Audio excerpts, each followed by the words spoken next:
তুমি যদি একটু চরিত্রটা হেফাজত করো, বিনিময়ে যদি একজন পবিত্র স্ত্রী পাও, খোদার কসম দুনিয়াটা জান্নাত হয়ে যাবে।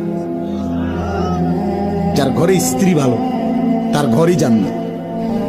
আর যার বেড়ি খারাপ, যার বউ অসৎ, চরিত্রহীন, বেপর্দা, বেহায়া, যে বেড়ি নিজের স্বামীরে নিজের শরীর রূপ যৌবন দেখানোর চাইতে রাস্তায় দেখানোটাকে বেশি পছন্দ করে, খোদার কসম তার ঘর জাহান্নামের টুকরা, জাহান্নামের টুকরা, জাহান্নামের টুকরা।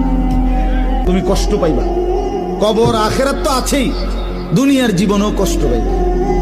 স্ত্রী যার খারাপ, স্ত্রী যার দুশ্চরিত্র, যে মহিলা তার স্বামীকে পছন্দ করে না, স্বামী বেচারা যখন সামনে থাকে তখন সাধারণ কাপড় একখান ফুইরা থাকে, কিন্তু বাজারে এখান থেকে শুধু মালাই বাঙ্গরা যাইব, এ বুড়ি রেডি হইছে